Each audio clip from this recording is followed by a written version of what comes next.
Hello friends, welcome to our class. आज हम start कर रहे हैं। करंट में बहुत ज़्यादा इंपॉर्टेंट टॉपिक है। अब हम बात करते हैं कि टॉपिक है क्या और चर्चा में है क्यों। यूजीसी यानी कि विश्वविद्यालय अनुदान आयोग का मसौदा, जो कि उच्च शिक्षा संस्थान में समानता को बढ़ावा देने के लिए लाया गया था। तो इसका विनियम 2025 का उद्देश्य धर्म, जाति, लिंग या फिर जन्म स्थान के आधार पर भेदभाव को रोकना और उच्च शिक्षा संस्थानों के भीतर समानता को बढ़ावा देना है। लेकिन उनमें रणनीतिक और परिचालन कमी भी देखने को मिल रही है। इसे द हिंदू ने भी कवर किया था। अब हम बात करते हैं आखिर यूजीसी विनियमन 2025 के प्रारूप के प्रावधान है क्या। ये कुलपतियों की नियुक्ति में राज्य सरकारों की भूमिका हटाकर चयन प्रक्रिया को केंद्रीकृत करते हैं, यानी कि ज़्यादातर इसमें रोल होगा फिर केंद्र सरकार का। अनुपालन में विफल होने वाले विश्वविद्यालयों को यूजीसी योजनाओं से वंचित तथा वित्त पोषण से भी वंचित किया जा सकता है, यानी कि जो भी विश्वविद्यालय हो गए या फिर जो भी उच्च शिक्षा संस्थान हो गए, वो अगर यूजीसी योजनाओं को मतलब जो ये नए प्रारूप के प्रावधानों को स्वीकृत नहीं करेंगे तो उनको किसी भी प्रकार के वित्त पोषण यानी कि जो फंडिंग है तो उससे भी वंचित किया जा सकता है। जो वीसी है यानी कि कुलपति है, उनके कार्यकाल को 3 साल से बढ़ा करके 5 साल करने का प्रस्ताव इसमें दिया गया है। इसके अलावा लोक प्रशासन और लोक नीति में कम से कम 10 साल के वरिष्ठ स्तर के अनुभव वाले गैर शैक्षणिक लोगों की नियुक्ति की अनुमति भी इसमें दी गई है।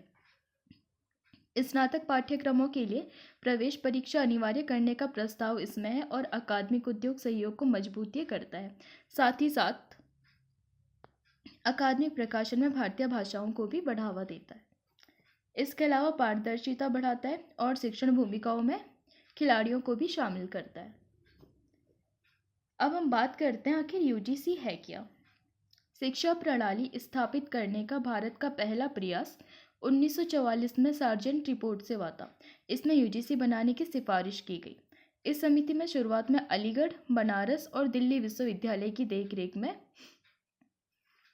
इसका पहला प्रयास देखा गया था।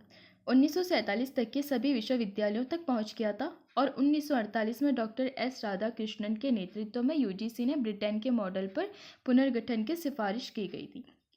1952 में केंद्र सरकार ने केंद्रीय विश्वविद्यालयों और उच्च शिक्षा संस्थानों के लिए अनुदान की देखरेख के लिए यूजीसी को नामित किया था और 1953 में मौलाना अबुल कलाम आज़ाद द्वारा औपचारिक रूप से इसका गठन किया गया। 1956 में एक वैधानिक निकाय बना। वैधानिक निकाय यानी कि किसी एक्ट के तहत जो स्थापित हुआ हो। यूजीसी का मुख्यालय नई दिल्ली में स्थित है। यूजीसी में एक अध्यक्ष, एक उपाध्यक्ष और 10 अन्य सदस्य होते हैं। केंद्र सरकार यूजीसी के सभी सदस्यों की नियुक्ति करती है और इसके प्रमुख कार्यों में जैसे विश्वविद्यालयों की वित्तीय आवश्यकताओं का आकलन करना, रख रखाव करना और विकास और अन्य उद्देश्यों के लिए अनुदान का वितरण करना और आवंटन करना, यानी कि जैसे विश्वविद्यालय है उसमें कोई सी भी जो वित्तीय आवश्यक जैसे टीचिंग वगैरह हो गया या फिर अगर वहाँ की जो मतलब इंफ्रास्ट्रक्चर से रिलेटेड सी कोई भी चीज़ हो गई तो उन सारी चीज़ों का जो अनुदान का वितरण करता है या फिर रख रखाव करता है या फिर उनकी जो आवश्यकता उनको एनालिसिस करता है, वो सारा काम होता है यूजीसी का। इसके अलावा ये जो उच्च शिक्षा है उसमें भी सुधार की सिफारिश करता है।